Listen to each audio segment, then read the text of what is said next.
Hi అండి. సంక్రాంతి స్పెషల్‌గా అరిసెలు తయారు చేసుకుందాం. చాలా సాఫ్ట్‌గా మెత్తగా వస్తాయండి. చాలా బావుంటాయి. దానికోసం నేనిక్కడ 1 కిలో రైస్ తీసుకున్నానండి. దీన్ని ఒక 4, 5 సార్లు రేషన్ బియ్యం అయితే చాలా బావుంటాయి. 4, 5 సార్లు నీట్‌గా కడుక్కొని ఒక 24 అవర్స్ నానబెట్టుకోవాలి.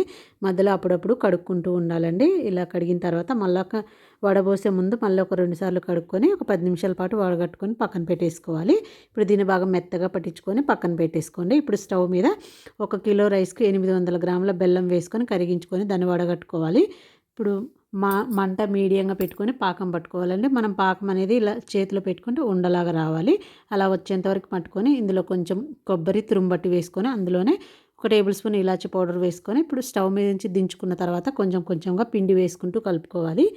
ఈ పాకం పట్టుకోవడానికి ఇద్దరుంటే చాలా బావుంటదండి. ఒక్కళ్ళు అయితే మనకు కొంచెం కష్టమవుతుంది. ఇద్దరు ఉంటే సాయం చేయడానికి తొందరగా అవుతుంది. ఇంకా బాగొస్తుంది. మొత్తం ఇలా వేసుకొని ఉండలనేది లేకుండా బాగా కలుపుకోవాలి. కొంచెం అందులోనే కొంచెం నెయ్యి వేసుకొని కలుపుకొని ఆ తర్వాత అరిసెలు చేసుకోవాలి. వెంటనే చేసుకుంటే కొంచెం ఆయిల్ తక్కువ పీల్చుకుంటుంది. మళ్ళీ రోజైతే కొంచెం ఆయిల్ ఎక్కువ పీల్చుకుంటుంది.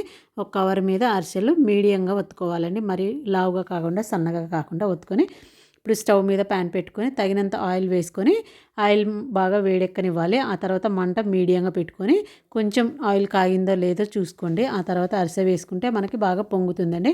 ఆయిల్ కాగకపోయినా కానీ అరిసె విరిగిపోయినట్టు అవుతుంది. పాకం సరిగా రాకపోయినా ఆయిల్ సరిగా కాగకపోయినా కానీ విరిగిపోయినట్టు అవుతుందండి. ఇలా కాల్చుకొని 2 వైపులా మంట మీడియంగా పెట్టుకొని కాల్చుకుంటే అరిసెలు రెడీ అయిపోతాయి. చాలా టేస్టీగా చాలా బాగుంటాయండి. ఇంతకు మీరేం చేశారో కామెంట్ చేయండి.